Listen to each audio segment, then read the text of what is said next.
preto. Um característico preto. O fascinante do preto. Nele, os sentidos não contam. Nada é posto à prova ou experimentado de fato. O preto era sonoro, visual, sentível. Não existia nada além dele. Um universo sem opostos. E do preto, uma explosão. Uma grande explosão, espalhando luz para todos os lados. Um branco inflado por todo aquele preto. E não parava, se espichava de si para o todo, vibrando. Cada vibração deformava o espaço de maneira diferente.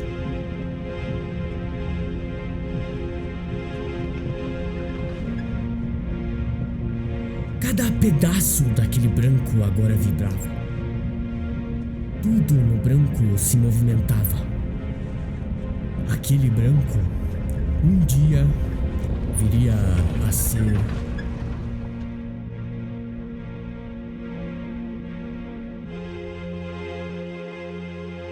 o mundo.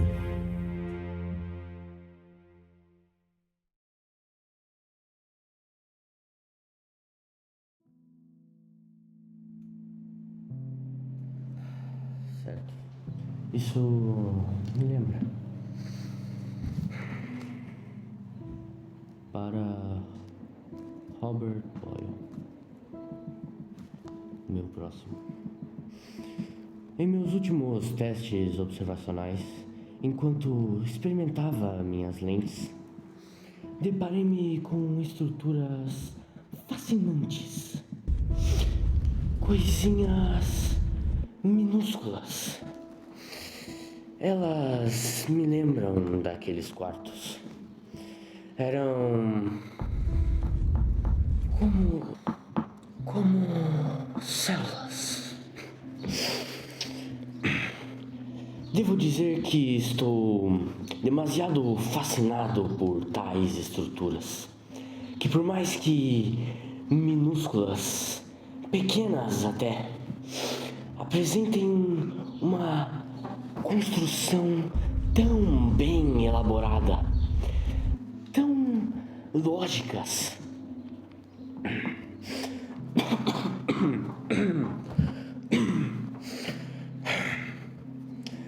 Escrevo também com certa indignação a respeito dessa doença maldita que assola Grace.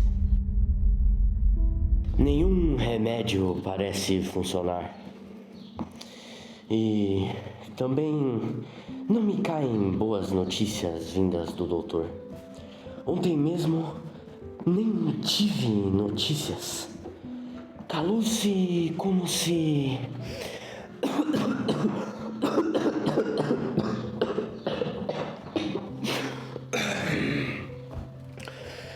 como se nem tivesse nada a dizer. Grace adormece na cama. Suas noites de sono têm durado cada vez mais, enquanto as minhas...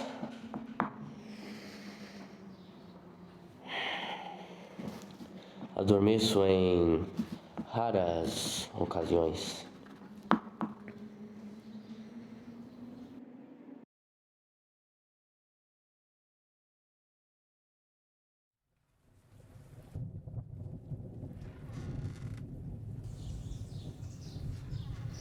É com grande pesar que falo isso. Do que conseguimos mensurar, o fogo se alastrou de uma ponta a outra de Londres. Cerca de 80% da cidade queimou. Caiu abaixo. Passou 4 dias queimando. Perdemos igrejas, notáveis construções, bons senhores. E creio que já não tenho tempo para cuidar de meus experimentos. Dos que sobraram, não cessam de enviar cartas à minha pessoa. A sociedade real se ofereceu para levantar Londres mais uma vez. Querem que as engrenagens voltem a funcionar o quanto antes. Sua ajuda será bem-vinda. como bem-vinda. Seus conhecimentos, suas pesquisas em mecânica indicam que você é mais do que capaz de contribuir. Além do mais, sua contribuição será apoiada. Valor. Sabe, eu ouvi uma história sua. Me contaram que quando você era criança, construiu um barco que disparava projéteis. Disparava com lixo.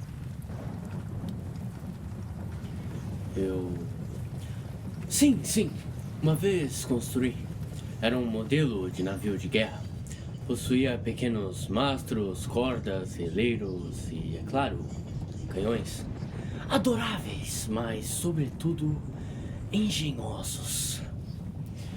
Sabe, existe um momento, como esse de que me lembro, quando somos crianças, em que tudo parece estar em movimento.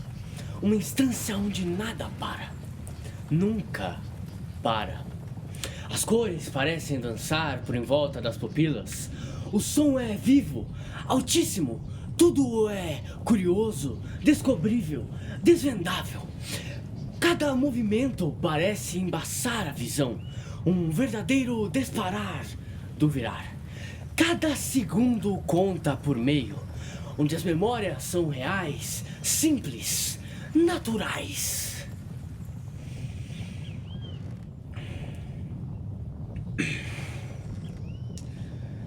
Meu pai queria que eu fosse um homem de Deus. Mas não. Eu não sou nenhum homem de Deus. Nenhum homem de Deus. Eu sou... Não. Nós somos frutos dessa força, dessa energia que balança e balança e balança imparavelmente. Eu precisava estar em constante movimento, mas a cabeça era grande demais para um espaço tão pequeno. Então eu saí. Queria descobrir, queria saber, sabia disso. Mas o problema é que...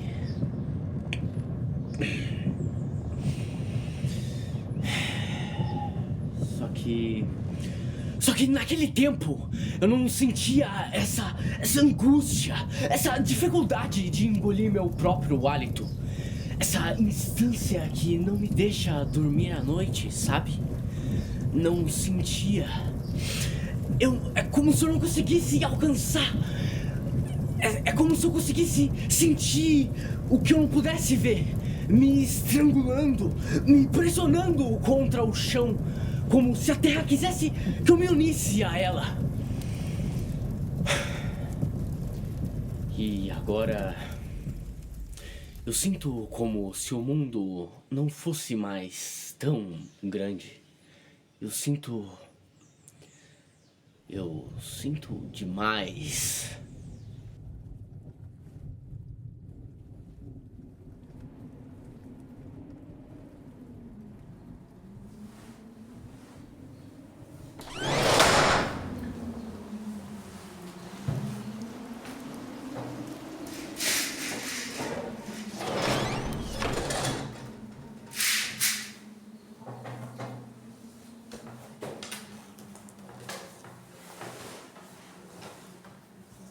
Poucas vezes vi a sociedade exigir tanto de mim em meus experimentos. As ideias de Newton cegam meus companheiros que antes tanto demonstravam apreço pelas minhas ideias. Sinto que estão conspirando contra mim. Mesmo depois de terem me posto à prova centenas de vezes, se não milhares de vezes. Em um momento mais propício, como era outrora, poderíamos nos ater a conversar.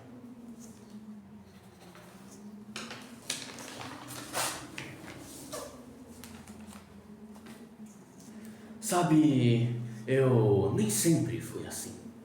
Assustado, desesperado. Eu tenho uma história para contar. Essa é interessante. Há muito tempo atrás, na desenvoltura de um de meus experimentos, sugeri que o movimento de vai e volta de uma mola poderia dar um uma batida para um mecanismo de relógio. Uma ideia genial, fascinante. Não sei se consegue me acompanhar. É provável que física não seja a sua área. Bem, eu não consegui terminar a teoria. Não é como se minha rotina fosse a circunstância mais favorável para fazê-la, entende? Mas se as minhas ideias estivessem certas, poderíamos entender, explicar como um todo do universo é formado por vibrações mecânicas. Tudo vibra, nunca cessa. Brilhante foi o que disseram. O porém é que não foi a mim que acreditaram tal sagacidade. E como fariam? Sempre fui inventor. Me ative a isso. Nunca fui um homem de sorte. É evidente que a sorte vem de família. Já fazem 8 horas desde que Grace adormeceu.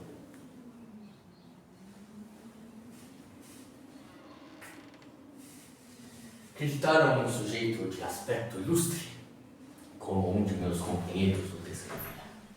Christopher Huygens, um nome matemático. Acusei-o, claro, mas é evidente que não acreditariam nas palavras de um inventor como eu. Não alguém que não era ilustre. É impressionante a esplendidade como encontram certa vulgaridade nas palavras de um inventor como eu.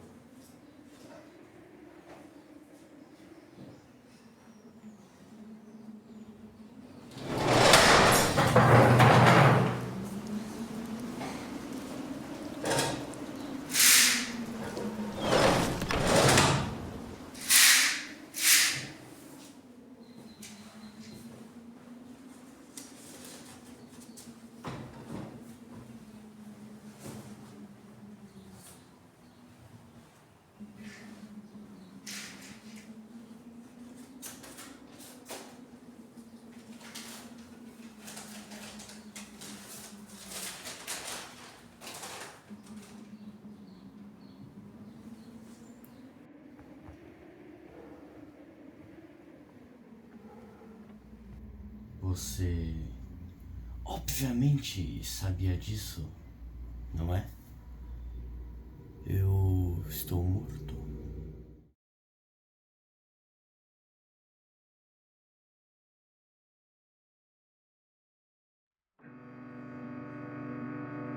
Naquele tempo eu ainda via algo.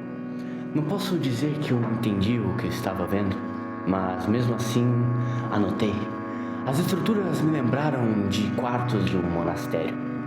Por isso o nome, células.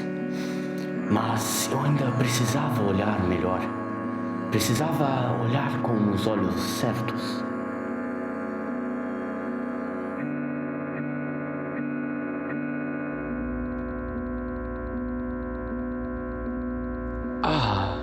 Eu me lembro desta carta.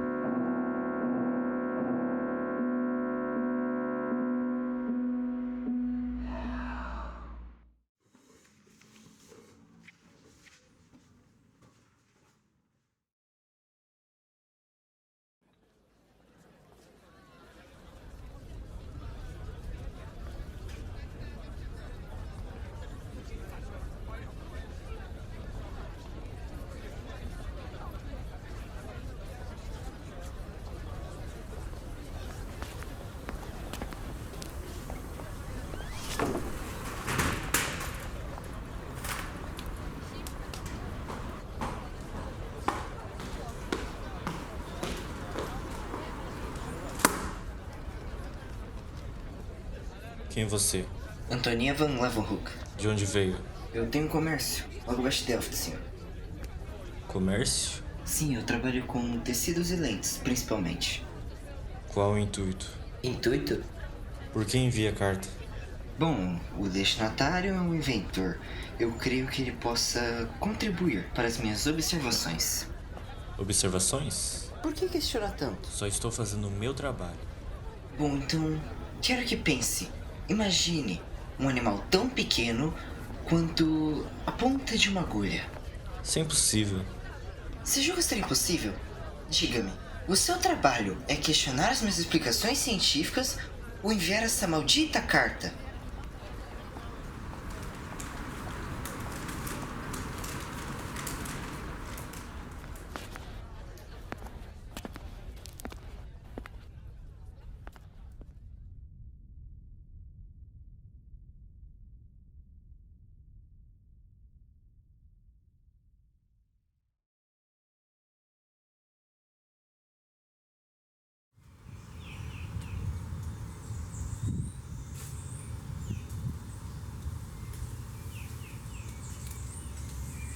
Todas as plantas são compostas por células. Todas, sem exceções. Por anos estudei a estrutura das plantas. Anos.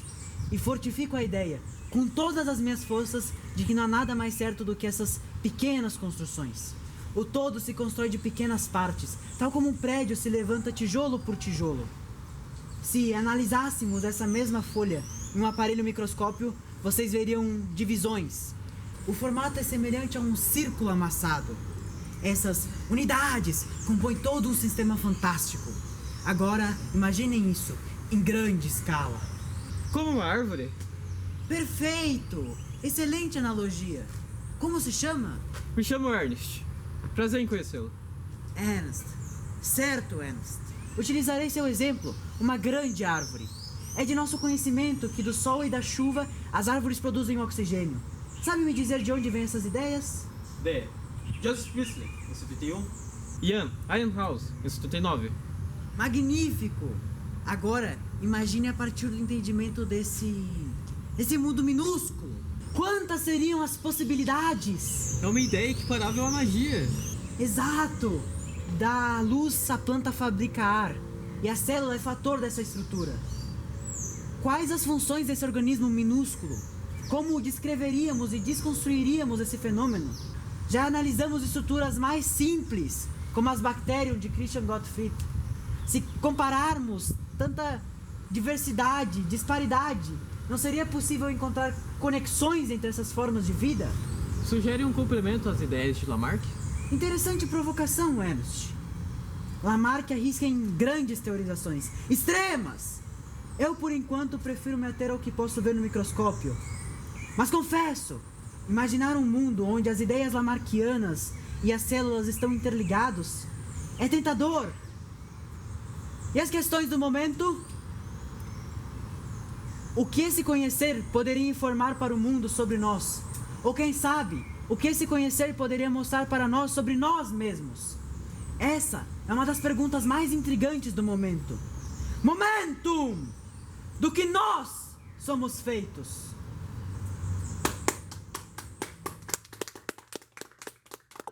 Devo admitir, estou impressionado. Um estudante que leu de forma independente os artigos de Joseph Priestley e Ian House é estranhamente incomum até para os estudantes da universidade. Diga-me, o que te torna as ciências? Bom, que outro encanto é capaz de satisfazer o homem? Na minha perspectiva, eu vejo que em tudo há um pouco de ciência. Seja na história, na filosofia, na matemática, na topografia e até na arte. Acredito que ainda há muito a ser descoberto. E por mais fantasioso que seja, imagino o universo como se fosse uma grande caixa de Pandora, ansiosa para ser aberta. Imaginar o que pode vir a partir dela é algo simplesmente apaixonante. Ainda mais agora, eu me vejo na necessidade de tirar de proveito de um professor tão excepcional quanto o senhor. Eu estava preocupado quanto a isso. Esse é meu primeiro ano como professor na universidade. Obrigado, Ernst. Professor, se me permite a pergunta, por que decidiu ingressar nessa carreira?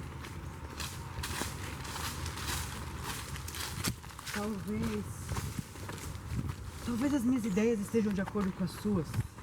Há muitos anos atrás, em 27, creio eu, eu me voltava para as leis, mas sendo humano e tendo passado por circunstâncias características, digamos que eu me encontrava na ciência. Tive minhas influências também. Eu acredito,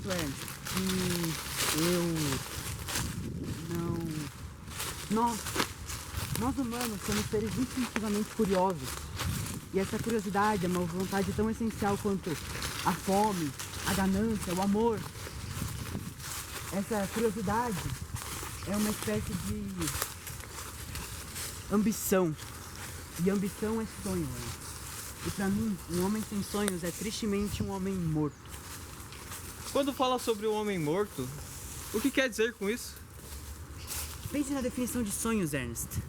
Pense num homem sem querer, sem vontade, sem visão. O que diferencia um homem sem vontades de um homem morto? É disso que estou falando. E foi na ciência onde encontrei o meu sonho, jovem.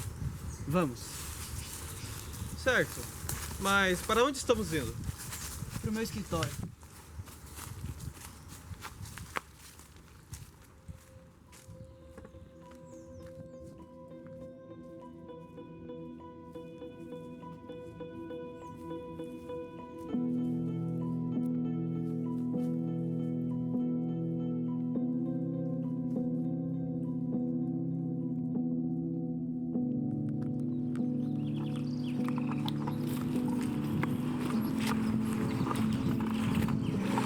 Nos dias de hoje, eu sigo uma crença de que o conhecimento científico deve andar junto ao ser humano. Você pode até olhar para mim e pensar que não há frase mais natural e óbvia do que essa. Mas a verdade, jovem, é que na sociedade em que vivemos, o saber e o conhecimento são poços de ouro enterrados a 7 palmos de um gramado alto. Se você pergunta de sonhos, do meu sonho é tornar alcançável às pessoas a ciência.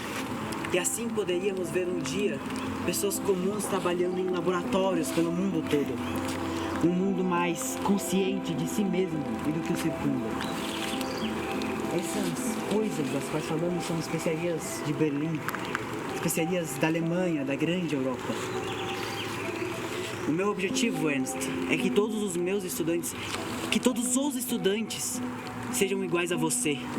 Nada me apetece mais do que um estudante com as coisas na ponta da língua. Uma aula deve ser uma conversa, um diálogo. Nunca, jamais, deve-se somente ouvir ideias. As ideias podem e devem ser debatidas. Nunca aceite as coisas de mão aberta. Eu valorizo a magia e a teimosia de se questionar uma infinitude. Teimar é significado de uma alma madura o suficiente para compreender que o mundo em que vivemos é incerto. As pessoas erram, as certezas são duvidáveis. Eu, por enquanto, Ernst, acredito apenas no que vejo.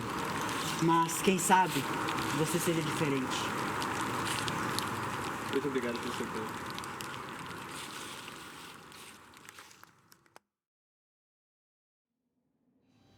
Fascinante, não? Um mundo onde todos desfrutariam das ciências?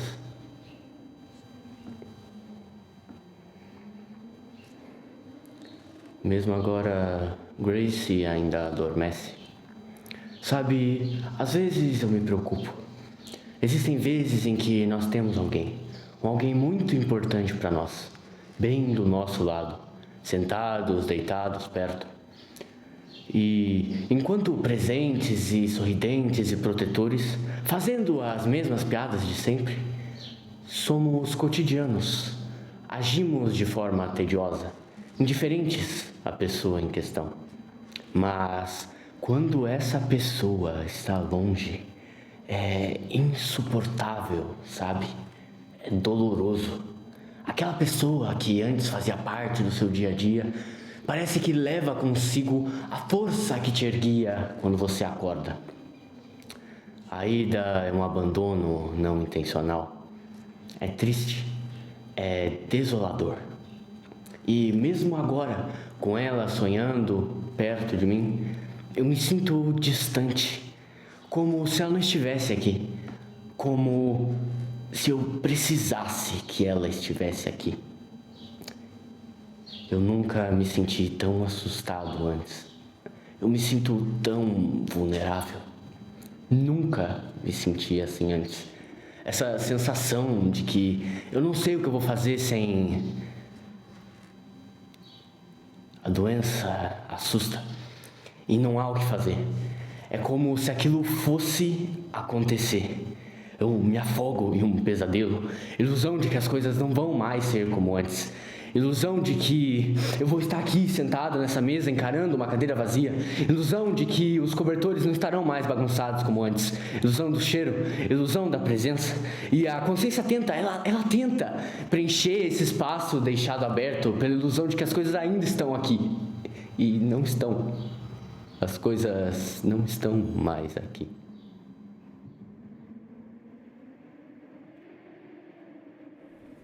Para chegar onde chegou, Schleiden observou o tecido de diversas plantas no microscópio. E em todas elas, ele havia encontrado a tal estrutura. Inspirado por Schleiden, Schwann observou o tecido de diversos animais no microscópio, chegando às mesmas conclusões. Todos os animais eram compostos por células. Não demorou muito para que os dois cientistas começassem a trocar cartas, discutir ideias. E eis uma curiosidade: Schleiden era poeta nos tempos vagos, homem de múltiplos talentos.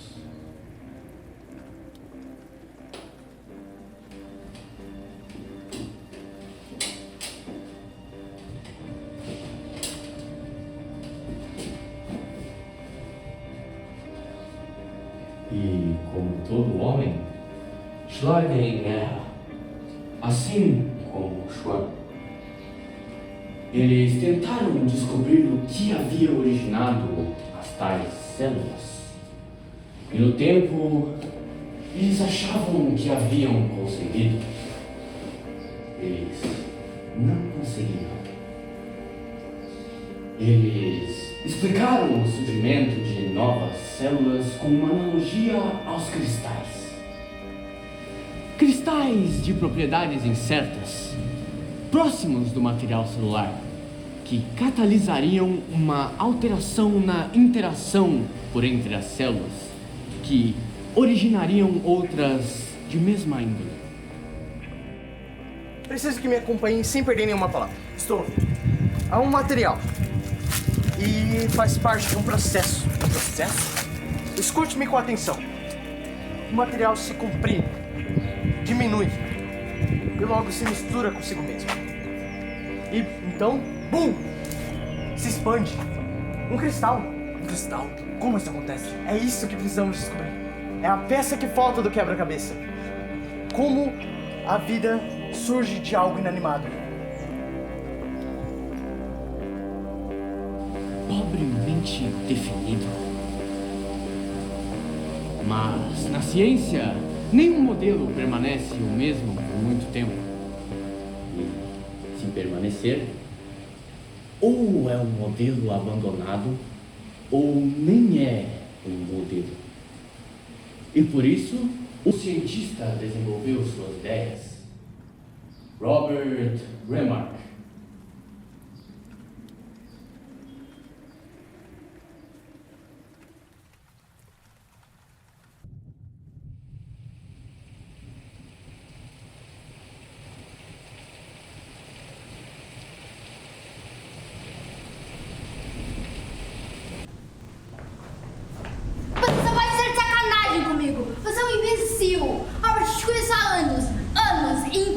Malditos anos, eu nunca te vi agir como um rato. Você não sabe o que faz. Ah, não ouse dizer isso comigo. Você não ousaria. Fica aqui sentado nessa mesa como um covarde. Você sabe que cantor é um homem podre. Podre, Robert. Cantor é um homem podre. Você finge esse conto de fadas por cima dessas anotações, enquanto joga com um verme por debaixo da mesa. Seu idiota. Você não negocia por diabo, você tem certeza de que um dia o pagamento vai cair. E mesmo assim você apertou aquelas mesmas mãos. Certo de que valeria. E não vale. Não vale nem por um segundo, você sabe disso. Deus, Robert, você deve saber mais do que muitos, porque esses últimos meses foram um inferno. E eu havia avisado. Agora você deita aqui, nessa mesma sala, por essa mesma infinidade de tempos, enquanto encara essas tudo isso por quê? Amor? Não, isso não é amor. E é por isso que você é um covarde de merda. E o que você sabe sobre amor, Grace? Nunca mais diga isso. Você é obsessivo, obcecado e acredita que o mundo gira em torno de você. Só você, só Robert e Robert. Pois bem, não é com uma pessoa dessa índole com quem eu vou dividir a minha cama. Antes de aceitar ser curador da sociedade, você já era um homem cansado, infeliz, insone. Não dormia porque os colegas com quem você divide as suas ideias jogavam o próprio lixo por cima do cadáver que você é. Máquinas, cálculos, aulas, ajudas, tudo isso não serve de merda nenhuma. E eu não entendo. Eu juro que eu não entendo. Como você ainda está aqui, em pé, escrevendo. Você não dorme há 3 dias. 3 malditos dias. E ainda segura esse lápis. Essas folhas, esses livros, essas anotações, esses pedaços de aço e vidro e madeira. Olha pra minha cara e me diz, é esse tipo de vida que você quer viver? Uma vida escrava, podre, amaldiçoada, em que você trabalha para inimigos metidos a colaboradores, em que o seu ganha-pão depende de John Cutler. Você não tem o que comer. Olha pra minha maldita cara e me diz, é esse tipo de Você vida? jamais eu quero ou farei da minha vida um dia o que eu quero. Você não fala sobre o meu trabalho. Você não fala sobre os meus experimentos. Você não fala sobre a minha casa. Não. E não. Enquanto você estiver nessa casa, vivendo às minhas custas, comendo a minha comida de mim, não. Moça, Cutler pode ser até um homem, um velho, mas olhe pra mim. Eu pareço um homem de fardo pra você. Houveram tempos em que as coisas pareciam bem mais difíceis, não? Tempos em que nós não tínhamos comida para reclamar sobre. Tempos em que nós não tínhamos tempo. Tempos em que, se eu parasse por um mísero segundo que fosse, tudo parava, tudo caía abaixo. Eu não estou questionando o que você fez para chegar até aqui, ou qualquer coisa que tenha vindo de... Então, o que você está questionando, Grace? Que eu sou um covarde, um cão, que eu sou um maldito cachorro. Não foi isso que eu... Eu não persegui 1, 2, 3 noites para conquistar o que eu conquistei. E eu não fiz isso de jeito nenhum para chegar aqui e ser chamado de imbecil. Eu não sou, Grace, um retardado. Eu não sou um doente qualquer que você encontra na rua e apedreja sem qualquer forma de remorso. Porque eu sofri, Grace. Eu sofri, ainda sofro. Porque, Grace, eu fico essas noites frias sem dormir. Porque eu não consigo dormir. Eu não consigo dormir, Grace. Maldição!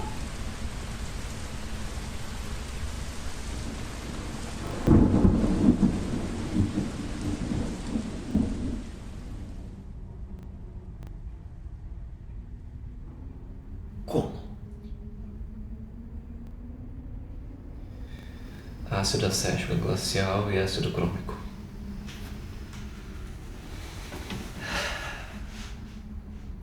Às vezes eu me pergunto, como jovens como você conseguem ser tão antecipados quanto a estudos científicos? Eu venho percebendo... A guerra. Eu tive experiências com a guerra. É que o tempo passa mais rápido quando você tá numa barraca fria, numa trincheira prussiana, e você vê 2 companheiros descendo o morro com o cadáver de um homem com a perna amputada. E mesmo sabendo que ele tá morto, você fica naquela ânsia. Você não sabe se desapega da esperança e conta pra eles a verdade, ou se você se prende ela e passa a acreditar que você é capaz de salvar aquele homem. Você olha ao redor e vê a infecção se espalhando, pulso por toda parte. E você se pergunta há quanto tempo eles estão carregando ele?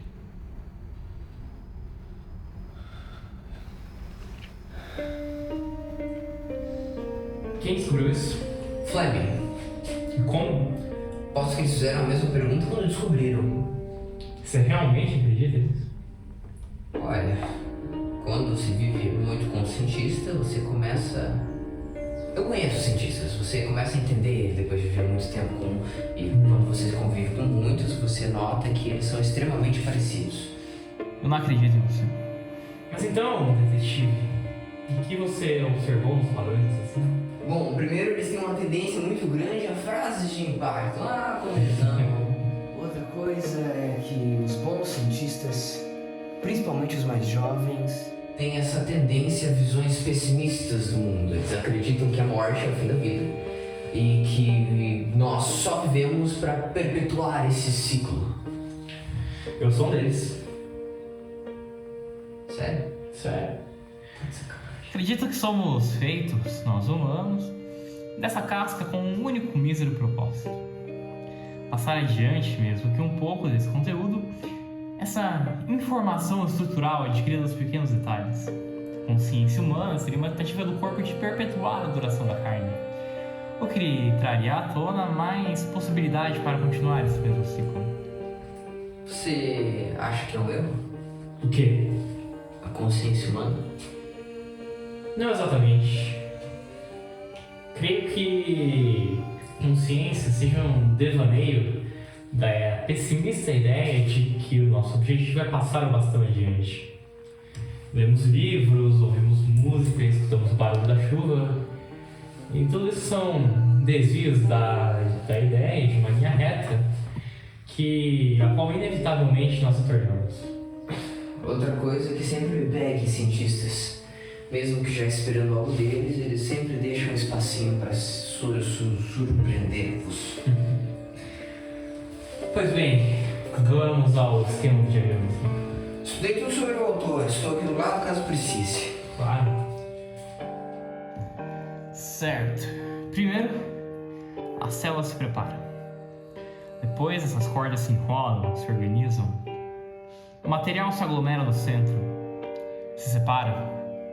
As cordas se soltam, desenrolam. A estrutura se prepara para tornar-se duas. E então? Então a citocinese. A gelatina vira duas. A célula corta a si mesma. No meio. Claro. Uma pergunta, só pela satisfação da curiosidade. Você acredita em Deus? Acredita em Darwin? Darwin não é um símbolo de fé. Uma fé não é capaz de explicar isso. Estruturas perfeitas demais para simplesmente se crer que elas caminharam até aqui. Tem uma que eu posso observar no microscópio. Você não observou todo o desenvolvimento do... As maiores evidências são as interpolações menores que as contêm. Ouvi dizer de Reca que você não é nenhuma marquista. Bom, se eu for um velho rabugento e chato, a minha prole não será assim. Eu espero que não. A perspectiva é algo que eu adquiri e construí enquanto experimentei do mundo. E vou levá-la orgulhosamente para tudo. Volto ao raciocínio, por que tão bem contra leis tão bem estipuladas por tantos pensadores geniais? Leis são construídas para o caso de serem quebradas. Nós não somos nenhum juiz. Não estou decidindo nada, só defendo a minha tese. Advogado, então. E no que mesmo você estava trabalhando? Estou tentando diferenciar elas. Elas? Células. Bem, algo que eu percebi é que tentar formar algo concreto com o material que eu tenho não é uma boa ideia. Então, se ao invés de eu afirmar o que é a evolução, por que não dizer o que ela não é? Uma barreira. Bem colocado. E se as informações que adquirimos se mantêm por pertencerem a um tipo de célula e as que passamos adiante pertencerem a outro? Uma célula exclusiva para reprodução. Uma célula que carrega as informações essenciais para a vida. Então agora você é um repertório de células, um catálogo de células. Apenas duas. Soma e Germen. Uma é para preservar a carne. A outra, passar o bastão adiante. Sua teoria é sua filosofia de vida. Disse que eu era um velho rabugento por experiência. Tem aqui Claro.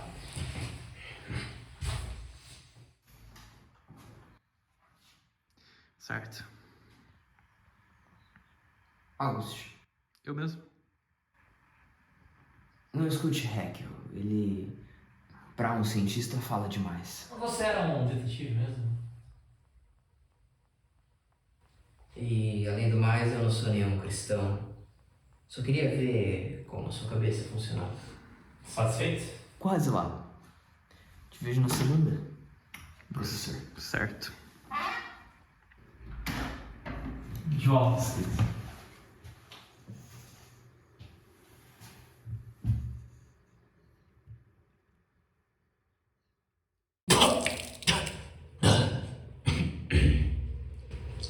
Não me olhe assim. São tempestades muito fortes para um barco muito fraco. Venha, vamos terminar a história.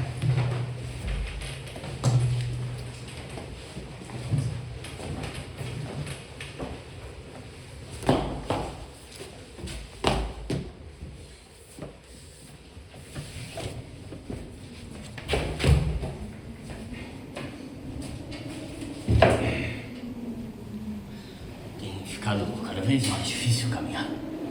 Sabe como é? Sou um homem velho e são tempos difíceis. Ironicamente, a primeira voz é a de um padre, Johann Mendel. Mendel, como um adorador da matemática, acreditava que ela tornaria-o a observar a obra divina com mais nitidez.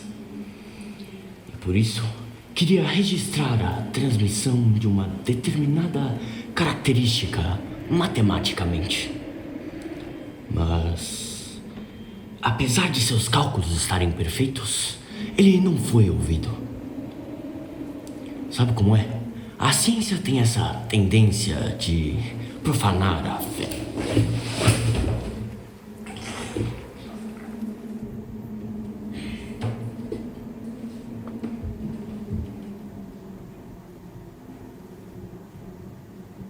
A segunda voz é a de Boveri, Theodor Boveri. Razoavelmente simples as ideias. Ele observaria um grupo de cromossomos em um núcleo diversas vezes e, hora ou outra, na falta de um dentro de determinado organismo, ele perceberia um desenvolvimento anormal do embrião, significando que a informação do desenvolvimento embrionário ou celular vinha daquelas pequenas cordas. A terceira e última voz é a de Walter Sutton. Mendel morreu sem o reconhecimento de suas ideias, mas a vida segue depois da morte de um homem, e assim aconteceu. Sutton percebeu que os cromossomos se separavam no núcleo, como os fatores de Mendel iam de um lado para o outro. Não demorou muito para que conectasse os pontos. Boveri e Sutton publicaram os artigos quase no mesmo período. O mérito se repartiu para os dois.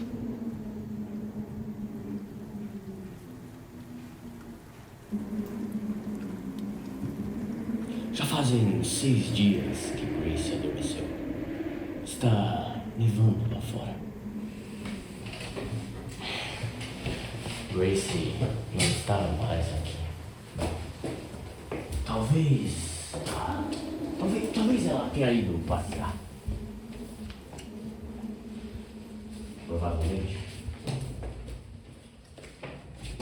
Mas quem ficaria ao meu lado, não é mesmo?